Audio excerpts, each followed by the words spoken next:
प्याज के छिलके से बना ये तेल 15 दिन में बालों को मजबूत, घना और लंबा बना देगा। हेलो दोस्तों, welcome back to my channel. अगर आपको अपने बालों का झड़ना रोकना है, बालों की केयर में आपको कुछ अच्छा यूज करना है, नेचुरल यूज करना है, तो अपने घर पर इस ऑयल को बनाकर, इस तेल को बनाकर अगर यूज करते हैं तो 15 से 20 दिन के अंदर आप अपने बालों की हेयर लेंथ में भी फर्क देखेंगे और अपने बालों को काफी सुंदर, शाइनी और मजबूत बना पाएंगे। इसके लिए सबसे पहले you need your first ingredient onion.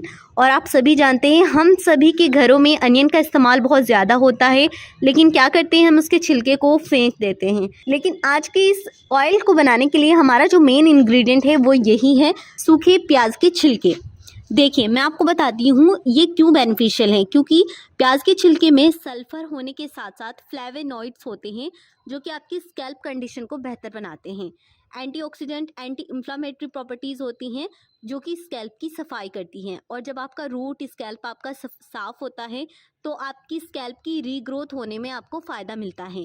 Regrowth तेज़ी से होती है, इसीलिए सबसे ज़रूरी होता है स्कैल्प का क्लीन होना, जिससे कि ग्रोथ होने में हेल्प हो पाए। तो यहाँ पर आपने प्याज के छिलके को कुछ इस तरह से निकाल लेना है।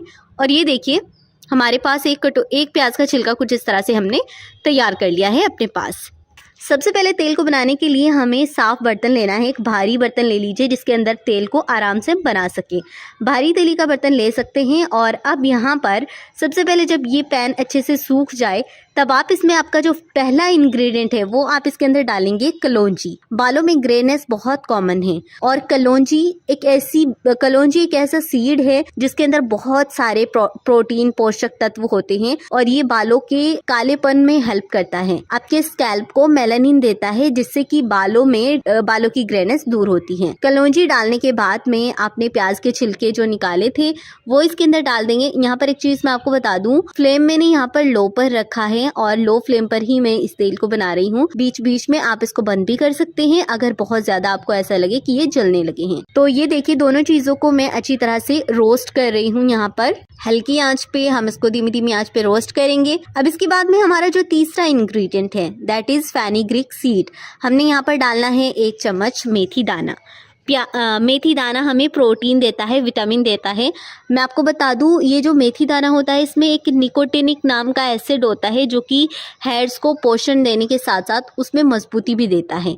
तो अगर आप मास्क के तौर पर अभी सर्दियों में इसको यूज़ नहीं कर सकते तो आप इसको तेल में ज़रूर इस्तेमाल करें, क्योंकि तेल में इस्तेमाल करने से ये पूरी प्रोटीन और विटामिन आपके स्कैल्प को देगा। तो इन तीनों चीज़ों को आपने हल्की आंच पर इसको आपने लगभग सेकना है 3 से 4 मिनट के लिए और इसको सेकते जाइए। चौथे नंबर पर यहाँ पर जो चीज़ आप देख रहे हैं दैट इज आंवला। आयुर्वेद में भी साबित हो चुका है कि आंवला सबसे बेहतर है स्कैल्प के लिए और बालों की मजबूती के लिए। यहाँ पर हम यूज़ करेंगे ड्राई आंवला, खुश्क आंवला हमने यहाँ पर इस्तेमाल करना है। और आंवला डालने के बाद में हम इसको अच्छी तरह से हमने फिर से इसको रोस्ट करना है। अब इसके अंदर जब सभी चीज़ें अच्छे से रोस्ट हो जाएं तब हमने इसके अंदर ऐड करना है ऑयल। मस्टर्ड ऑयल यूज़ कर रही हूँ, आप चाहे तो यहाँ पर कोकोनट ऑयल, शुद्ध कोकोनट ऑयल आप यूज़ कर सकते हैं। और अगर आप सरसों का तेल इस्तेमाल कर रहे हैं तो ये भी बिल्कुल शुद्ध होना चाहिए, प्योर होना चाहिए। तो ये शुद्ध, जितना भी कोशिश करें, जितना भी शुद्ध चीज़ें होंगी उतना फ़ायदा आपको मिलेगा। तो ये सरसों का तेल मैंने डाल दिया इसके अंदर और इसको हम अब लो फ्लेम पर ही तेल को पकाएंगे। दोस्तों, अभी इसमें एक इंग्रेडिएंट हमने और यूज़ करना है, तो लो फ्लेम पर इसको गर्म होने के लिए हम छोड़ देते हैं। अब अच्छा, कुछ चीज़ें आप इस ऑयल के लिए जान लीजिए। जब आप इसको सेक रहे होंगे इन इंग्रेडिएंट्स को, तब आपने हल्की आंच पर सेकना है और अच्छी तरह से कड़क होने तक सेकना है। उसके बाद ही तेल का इस्तेमाल करना है। और जब तेल डाल दें तो इसको भी आपने हल्की धीमी आंच पर ही पकाना है। जितनी भी चीज़ें डाली हैं उन सब की गुडनेस तेल में आसानी से आ पाए। अब इसके बाद में यहाँ पर आपको आधा प्याज काट करके इसके अंदर चॉप करके या काट करके कुछ इस तरह से आधा प्याज भी डाल दीजिए और इसको आपने अच्छी तरीके से पकाना है। इस तेल को पकने में आपके 5 से 6 मिनट लगेंगे अब। और इसको बिल्कुल हल्की आंच पर ही आप चलाते हुए पकाते जाइए जब तक ये चीज़ें डार्क ब्राउन नहीं हो जाती हैं। तो जी तेल आपका ये बन करके तैयार हो गया है। इसको ठंडा कर लो थोड़ा सा और उसके बाद छन्नी की मदद से छान कर इस तेल को आप स्टोर करके किसी कंटेनर के अंदर रख लीजिए। तो बस अब आप इसका इस्तेमाल करें, किसी भी केमिकल युक्त ऑयल का इस्तेमाल ना करके घर के बने इस तेल को यूज़ करके ज़रूर देखिएगा। और अगर आपको ये वीडियो पसंद आई है तो लाइक शेयर और सब्सक्राइब ज़रूर करें।